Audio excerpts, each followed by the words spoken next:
Well, I'm going to do my best I can at the questions and answers. If I can be honest with you, you didn't make it easy for me because nobody just types simple questions. You type essays. I'm not hating on you, but you don't make it easy for a man of my limited capacity. So I kind of wrote them down in Notepad and took all the redundant ones and put them together. And some things that weren't really questions at all and were just essays about people. But I'm not judging. I've got a bit of the ADHD myself. So here we go. What can USA do more? And what this person was asking about as a civilian, other than pressing her government. Well, this is a big thing. When Americans want to do more, either send money to a volunteer like myself. Send money to me, please. I'm asking for it in a subtle way. Send it to another volunteer. But keep pressing your government, because that's what you were talking about. That's what works. Where do Patriot missile defense systems come from? America. Where do the HIMARS come from? America. Who else can provide that? To my knowledge, no one. Okay, so keep doing that, that's what's keeping Ukraine alive. How cool is that for you to press for, which hopefully will never ever be used, like the Cold War, all those weapon systems that never really got tested. That's why we went and invaded Saddam the first time, so we could test all our toys in the Coalition in 91. But wouldn't it be great if you could they're already paid for, sitting there, a lot of them are, send them to Ukraine, push your politicians. Please push your politicians, I'm asking you. What memory will I never forget in Ukraine?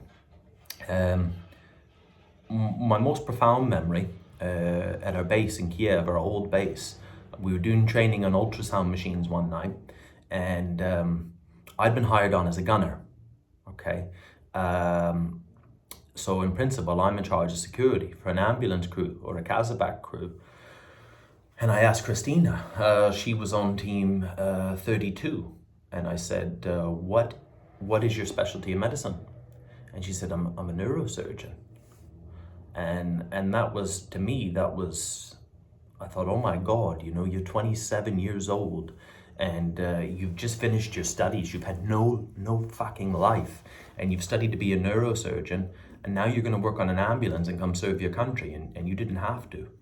And in principle, I'm in charge of your security, and that was so profound to me, and it was quite emotional. I almost had a little tear to realize, that this brilliant, beautiful medical mind and so many others in hospitalieri that chose to serve their country. And I took that responsibility quite seriously. My opinion of humankind, someone was asking, has it changed throughout the war? No, not at all. There's Ukrainians that are the best people in the world. I meet them in Donbass every day. People who don't have to be here but choose to come here, or who will stay here and they're not leaving. People who do everything they can. They're the kind of people that would shovel your grandmother's snow without asking. The people who'd help you with a flat tire on the side of the road. But there's also, I haven't met so many of them, but I've heard of people who are corrupt. I've heard of people who steal. I've heard of people who profit off the war. That's natural. With the foreign volunteers, I've seen some of the best people in the world. I've also identified almost with every one of them. There's some sort of hole in their soul. And they get great fulfillment out of this. I've also seen people that come here to build their CV. I've seen people who withhold medical supplies and stuff, that they seem to be self-serving here as foreigners. And that's the same everywhere in the world. It's more extreme here in Ukraine, the extremes of good and the extremes of evil, the extremes of selflessness, the extremes of selfish cunts. How do Ukrainians treat foreigners? Well, by all accounts, I've been treated very, very, very well. And more often it seems to me that I feel more obliged to help Ukrainians because they're always helping me more and more. That's my experience. you get the people in Kiev, Lviv, the volunteers in the rear, the people who just want to get on with their life, but you know, they're donating money to the army, other causes. They're all like, thank you so much for what you do for my country, you know, and that's really good. The cohesion with the army is hit and miss. It depends what unit you're with, because they weren't ready for this. There's also a big language barrier as well. But overall, Ukrainians just want to feed you. Feed you, feed you, feed you, feed you, feed you, whatever they got, okay? So you got to watch out for that. And the importance of foreigners equaling money and awareness. Now that, I think, is probably 40% of the war. Foreign volunteers in Ukraine, medical volunteers, humanitarian, military volunteers. People want to see their own hometown boy. Now, I grew up in Canada, and a lot of people like to write, I'm so proud to see a Canadian there, you know, or so proud to see all British lads, or Sweden is the country that it's ingrained in them to have absolutely no pride in their own nation, but they have to celebrate all the immigrants that come to their country, you know. But I've seen Swedes rally behind this cause, ethnic Swedes, not to be racist, and they're so proud of their Swedes and Swedish effort. It's contrary to government policy, and I think it's beautiful. So everybody wants to see their own. Ukrainians are great. Why is there so much interest in this war? Because they look like us. I'm not saying all of us, do you know what I mean? But you know, Joe Biden, Donald Trump, okay, Obama was the odd one out, but you know, the white man still holds a few of the keys in the world, and they still do hold a lot of sway. And it was a European country. So that was a big plus to help Ukraine. Don't kid yourselves, that's true. That has to be true. And then when the foreign volunteers come here, you have your own nation. You have your own nation's blood spilt in Ukraine. So that just keeps it going and going and going. And I think it's a good thing. I really do. Because if Ukraine had no friends, it'd be over. So I think that's probably 40% of the war right there. Animal organizations worth supporting. I would say the number one animal organization worth supporting, get onto Facebook and type in SOS Shelter Kiev. SOS Shelter in Kiev. When I started my Instagram in May, I got involved. We raised $10,000 amongst about 6 volunteers to put plumbing into SOS in Kiev. At the time, they had over 1,000 dogs and 300 cats.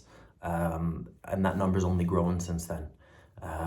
There are other ones, but if you ask me to pick one, that's one I've actually been involved with. And I've walked around in, like, you really got to clean the treads of your shoes after you walk around where 1,000 dogs are. But that would be a great one to support. SOS Kiev. Get them on Facebook. What's this one? Has there been a change in my mental health since my YouTube growth? Well, not so much on YouTube, because I was on Instagram long before this, and that's where most of the support happens. At Instagram, people can message you. And I used to message all my followers to like the first 4,000, almost 5,000. I sent a voice message thanking them for following. And I'd find out their name, a personal voice message. So I enlisted a lot of followers. And it became too difficult to correspond with everybody, but I felt obliged to as a people pleaser. And I went through a period of resentment. It was very, very hard. And the reason is, with social media growth, I'm a normal person like everyone else, and I think you're entitled to a response. But when you write me, I feel like I have to respond to you. And a lot of times people are writing to serve themselves. Like when people write a message, if you ever need someone to talk to, I don't mean to be rude, but who the fuck are you? Do you not think I have someone else to talk to? No, that's them saying, I want you to talk to me. So, yeah, I try to be nice to everyone. And I know I have been rude sometimes, but that's hard. So I do struggle with the mental health side. It's not the war. It's the social media. I like YouTube. When people email me, it's a bit hard. I had to change my Telegram username because some people were messaging me and I felt that was really kind of intrusive, like in my everyday life. But I'm just trying to manage it as best I can. But at the same time, I know 99% of it's love. So what are you gonna do there? Yeah, I love you too. I mean that. Except for a couple weirdos, but I've even got my favorite troll. He's from South Africa. Anyway, so yeah, that's my mental health. Do you realize how awesome you are now? Okay, now this message, probably because like I've done videos and I've been honest, I've revealed vulnerabilities about myself. Do I realize how awesome I am now? You know, does that mean because of what I've done in Ukraine, or because of all your accolades on social media? Or maybe I always realize that I am. I'm not awesome. I am. I have some really, really, really good friends, but I don't have many friends. But Rebecca said to me once, you know, a lot of people would consider you a good friend, Brandon, but you wouldn't consider them a good friend. So that was quite profound for me. What that means to me, I would always help people my whole life and give my shirt off my back. And the younger I was, the more resentful I would be when they didn't reciprocate. But when I got older, that's okay. Now, if I help you and then you don't help me, that's life. Then there's the other things in life. When you hold a door for a woman and she doesn't say thank you. But I hold a door for men too. You know, just be polite. It's not a feminist fucking thing. I would always help people. But now that I've got this social media platform, which is growing, I find it very vindicating that it's like the world can see, yeah, he really would give you the shirt off his back. But that's the way I always was. So that's, I knew that already, do you know, but I don't big it up. I'm just me. So I'm not amazing, I just am, but I'm the same me. Now, how do you not do the ketamine and fentanyl? Whoever asked that question, I think that reflects more on you than me, because a few people have had that issue. I have fentanyl, I have ketamine, I have amoxicillin, amoxicillin, I have ondansetron, I have a few things that you don't know what they are. I have a lot of tactical medical supplies. No, I'm not going to do them because they're not for me. They're for Army 300s. They're for wounded people.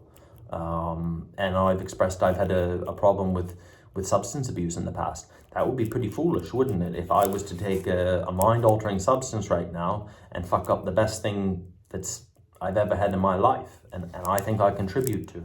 So that's just silly, okay? But you need to question, and I don't tell anybody what to do. I would suggest that you question where your head's at. So we'll go through that one. Your grandmother doesn't like me, so who should she support? So if your grandmother doesn't like me, that's fine. I think it's because I say the word fuck. My Auntie Jennifer is quite a religious woman, and she asked me not to say fuck. But she's just saying it not to piss off the other Christians, because she doesn't give a fuck. I don't mean to be crude, that's just my nature.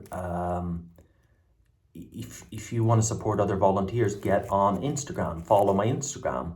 To my knowledge, I'm not blowing up my own horn, I'm the only well-financed volunteer I know that actively financially supports other volunteers. Dimitri, Philip, Olya, Zhenya, Sergey, they've all had 10, 20,000 hryvnias here and there when they've needed it. Why don't you support them if you don't want to support me? So I'm not giving them money. So when people give me money, I can spend it on things I want to spend it on, I think are important. So get on Instagram, because you're not going to find them on YouTube. This is hard work, you know. What's the next one? Translator. So someone was asking before, do you have a translator? I've never had a translator the whole war. This is a very important subject. A lot of NATO type people came over here, and most of them are gone now, and they thought of Ukrainians as assets. They came here with no clue, but we're going to do something, and we're going to use a Ukrainian. Oh, who's your Turp? Well, no, her name is such and such, his name is, no, it's not my Turp. And the way I see that is when I've worked with Philip, when I've worked with my teams in the past, when I've worked with Dimitri or Nika, as many of you love, they're not my interpreter, because if it was just an interpreter, I'd be fucked. I like to think of it as I'm the horse, but I pick my own jockey.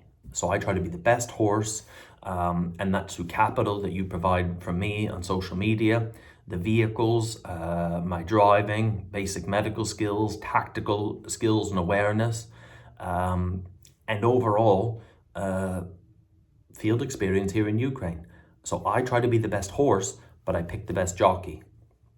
I make parameters sometimes. I follow their parameters because there's a lot to be said for being a horse.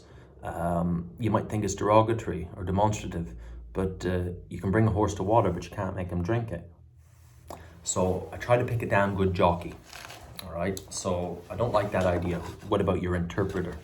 Some people try to present that like the Mozart group, when really without their interpreter, they're lost.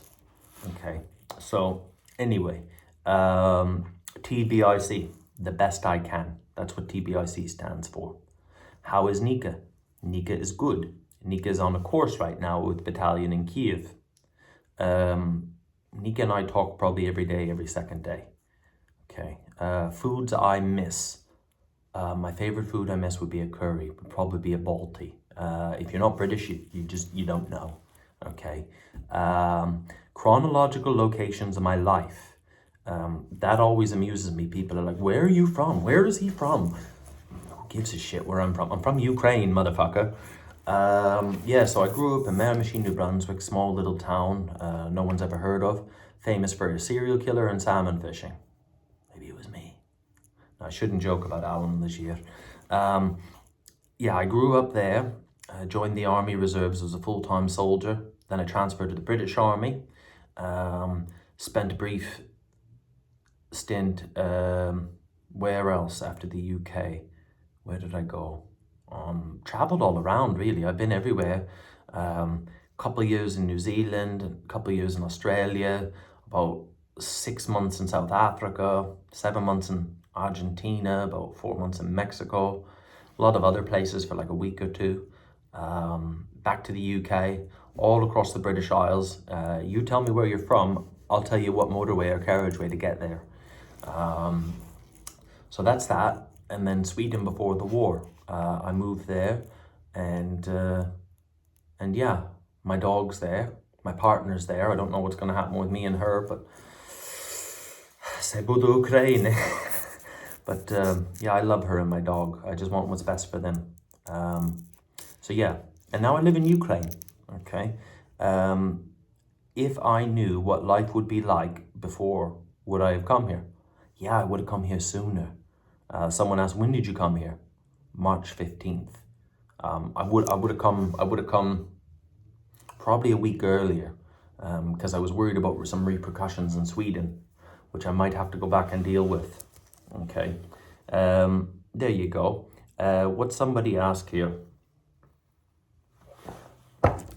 Are you a member of Vostok SOS, the Ukrainian Volunteer Corps?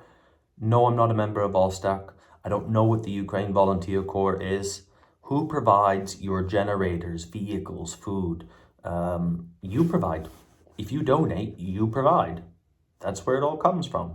Okay, I'm a self-funded volunteer who uses the money to buy shit for the army.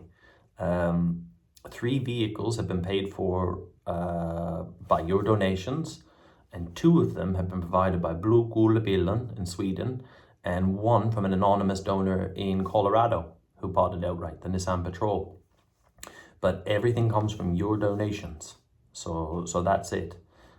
Which orgs do I think are the best? I think they meant like NGOs and shit, like small groups. They were asking about St. Javelin, Ukraine Aid Ops. I don't know what St. Javelin does. I know they do some good things. This is all on Instagram. So if you're not on Instagram, you don't know what we're talking about here. That's how you can observe like players in the war, such as myself. I think the Ukraine Aid Ops from Estonia They have a small platform. Starsky's done a video on them, but I've also seen some of their work direct hand in Pisky, like them delivering 20 sets of ceramic armor plates and chest carriers. So I know people who've benefited from Ukraine aid ops. So that's probably one worth supporting. What else here? When will I come home to Canada? Canada's not my home. My home is in Sweden. My dog is in Sweden. I'm going to go back to Sweden. If I come to Canada, it will be for a speaker tour to raise money for Hospitalieri, for Hospitalers Medical Battalion. And there's been talks about that. So if I can go somewhere, if I can go speak somewhere at an event, and if that can raise money for our battalion, a good bit of money, I will do that. I would love to do that. And what's this one? How is food brought forward in the line? Well, it depends. Today, I delivered food to Solidar, to the last known command post, and I brought cigarettes because the guy said, well, if you guys bring it up there, then I don't have to go there. I was like, okay, plus. Depends where you are. Sometimes there's a food truck. I've seen with a T4, there's a woman that goes around, old babushka in army uniform, and she would bring borscht, give you a bucket of borscht, or different things. You know, that was really, really, really nice. That was on the Zaporizhia line. I've eaten the Ukrainian MREs further forward. They suck. Yeah, and people, it just gets around. It's a big old war. It's going to be different everywhere, to be honest with you. What vehicle do I want if I could have anything at all? Nothing fancy. I think the Nissan Patrol is probably about the best you could have. Maybe a Land Cruiser. Pajaros are good. L200s, Mitsubishi, they're the most common. So the parts are interchangeable. Just something cheap, but good and reliable Japanese and diesel. So if it breaks and busts, you'll get another one. Don't get too attached to vehicles, and don't think about spending 20, 30,000 on having the best, because they all blow up the same when they do. All right. This is an interesting one. What would I do with my platform, YouTube, if it kept growing after the war, my future? So I don't want to stay in Ukraine. I want to go back to Sweden. But this is a really good platform, YouTube and Instagram. Particularly on the Instagram, we have our networks. I can tell you who's good and who's bullshit. I don't know. I try not to interact with them. But if this war ever kicked off again, we could mobilize pretty quick through Instagram. That would be where it would be. So I would definitely keep that. And on the YouTube side, I wonder if people would support me, just me alone, if it weren't for Ukraine. So if I were to go back to my old job in Sweden, which involves traveling, like every 2 weeks I go up to the north of Sweden or somewhere else, if I could film those towns and show you what it's like there, would that be interesting? I want to be an amateur boxing coach. So if some of the kids, if I filmed their progress and stuff, and if I did fundraisers on there, obviously it wouldn't be as big as Ukraine, but would people support some of their journeys? Guys who are little shits, particularly the immigrant kids who come to Sweden, but then they find boxing and then they become really solid men and women nowadays. I think that's quite compelling. Maybe you might be interested if I was to document those kind of journeys, and I could use that to fundraise for that. And of course, my hiking trips in Sweden. Like, I mean, me and Massa, we do like 80 kilometers a weekend. You wouldn't know it, would you? I got iron lungs and legs too, ladies. But someone said, fear during shelling. How do I manage fear during shelling? Well, I'm not really scared of shells. The only thing I'm scared of is mines. And I generally don't flinch around shells. If I haven't been around them for a week or two, the first one that goes by, but it's kind of like a cat, and dogs, they get used to it too, people do, and shelling's shelling. It is what it is. That whistle is kind of like, oh yeah. What's this one? Yeah, mine scare me. Shelling, machine gun, no. It wasn't meant for me. Anyway, explain the exhibition work, someone said. So I was in the exhibition industry, so festivals, fairs, home shows, trade shows, sex shows, Comic-Cons. Let me tell you some of the ones I've been to around the world. was it Auckland Exhibition Ground, Ellerslie Park, in Melbourne, the Royal Show. I think they call it the Eka in Brisbane, if you've been there. Johannesburg, the Coca-Cola Dome, London Ideal Home Show, Dorset Steam Fair, anything at the NEC, if you've ever been. I've got Irish viewers, so at Ballsbridge, the exhibition centre, the Dublin exhibition centre, whatever the name. The ploughing, if you're Irish, you know what the ploughing is. Canada, the C&E, the P&E, Saskex, where have I been? I've been to, what's the one, Klondike Days in Edmonton. P&E, that was always a good one. I've been to Puyallup, a state fair in Washington, Del Mar. No, I've never actually been to Del Mar. I've been to Pomona. So you know all your state fairs, the home shows. Yeah, I've worked the events industry for many years. I was a demonstrator. Like America used to have Billy Mays. OxyClean really works. Or Ron Popeil, but wait, there's more. Yeah, that's what I did after the army. I was a demonstrator and I built a company up in that. But I used that to travel all around the world. So that was fantastic. I desperately want to get back into that business in Sweden. I have the company on paper, the tax number, and I started that in the end of January. And I was just going to go little, and keep a normal job and try to get back into my normal industry. Because I got Mossa to think about now, you know, like I'm a dad. I can't just go wild balls to the wall like when I was younger. Anyway, yeah, it beats working for a living. I'd rather do that 100 hours a week than work 40 hours a week. If you don't get it, you just won't get it. Do I know Will OAM? I don't know who Will OAM is. I think he's that guy with the brain tumor. I watched his video because he did a video on my friend Rugi, who runs Trident Defense. Again, that's on Instagram. Why are Johnny and Starsky and me single? How do you know we're single? Did it ever occur to you that maybe we do things that don't make it onto the camera? That I do things in Donbass that don't make it on the camera? Although I did film a short of me on the toilet lately, you would think that I put everything on the camera. So does Starsky have a life? Yes, I know Starsky eats sushi in real life. Yes, I know Johnny just eats in real life. But what makes you sure that we're all single? That we're not just rolling in the ladies? I'm not anyway. Starsky says he's not. But Johnny, who? Psychological support. Do we have psychological support in Ukraine? I don't think it's very widespread. But my commanding officer, Yana Zinkovich, she, in our group chat, our battalion group chat, she offered to pay for if anybody wanted to see a therapist, because she said, I'd rather pay for that than pay for your funeral. So I think that's very forward thinking of Yana, and you might think that that's, well, that's just a given, but we've got little things to worry about in the war that are a little bit more important than psychological health right now. I know psychology is everything, but we'll deal with that later. But what's this one? Why do people in the west of Ukraine love Bandera? Stepan Bandera, I'm not really the one to ask. But if people want to rally behind him, and if they find him a figure, his image, if they find that comforting for Ukrainian nationalism, because this is a nationalist cause, no, we are Ukraine, fuck you, Russia, then I think Bandera is great. I think he's absolutely amazing. And isn't that really cool? The whole world united right now, despite partisan politics and disagreements across the world, that they all support a cause. I think that's great how everyone's united, regardless of race, political belief, religious belief. People support Ukraine, a nationalistic cause. Wow. What's my favorite pizza? And who makes pizza during the middle of a war? Well, in Kiev, they make lots of pizza, Dnipro.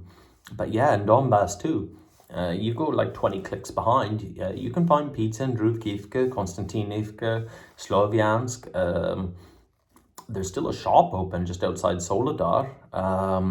In Bakhmut as well, you go over the hill, there's still the market. You know, there's still people there.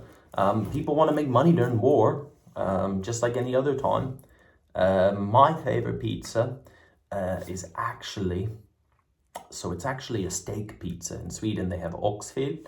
So you have the slices of like filet, tender beef, and then they throw béarnaise on it. So where I live, I have the Cohesion special. And that's basically the Oxville, the steak pizza, with cheese, béarnaise sauce. That will be my favorite. Friday night, sit there with Mossa, watch a movie. Doesn't get any better in the winter than that. So that's my favorite pizza. When did I arrive in Ukraine? March 15th. How is my Crohn's? It's pretty shit, but it's getting better. And how do I get a meeting? So somebody's asked me about 12-step fellowship. I have done online meetings a handful of times here in Ukraine. I would like to do when I go back to Sweden. I have some things to deal with, personal things. When people say go back for a recharge, well, I've been an intense person my whole life, so after a few days I'm gonna get restless anyway. But yeah, I would like to go back. I have some things I have to deal with in Sweden. One of them called Migrationsverket. If you're from Sweden, you know all about them. They're like Skatteverket. I can't fight them. Do you know what I mean? They don't care what I do in Ukraine. But yeah, I've got to deal with that. And yeah, I'm gonna go back, and I'm gonna go to the gym every day. I'm gonna go walk my dog every day. I'm probably gonna go to the lunchtime meeting, Bara för dog, in Stockholm every day. I might visit a few friends, but I just want to do that consistency every day. Exercise, mental health, deal with all that paperwork bullshit. And I need to do that because I need to think about a future after the war too. I'm tired of running from country to country.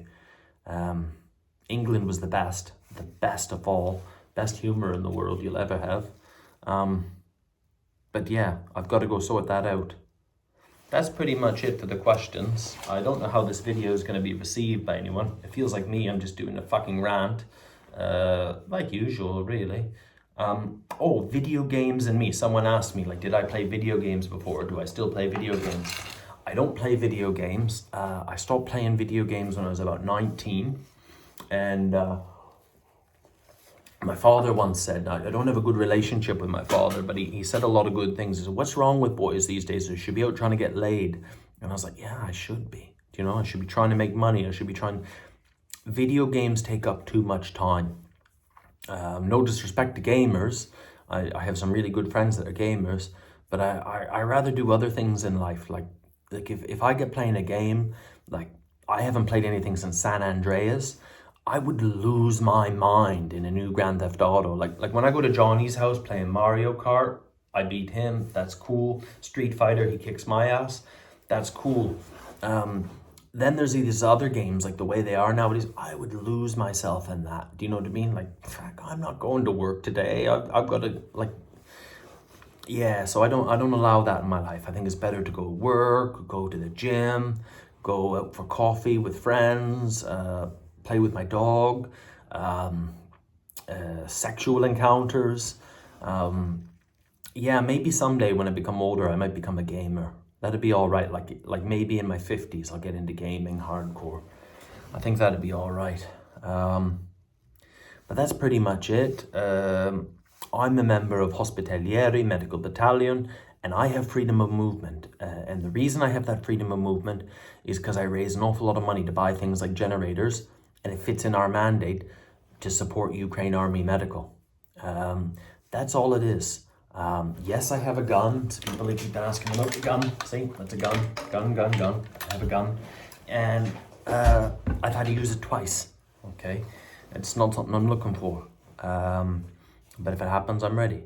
So I'm just trying the best I can. That's what TBIC stands for. And when I started Instagram, I didn't know where this would go.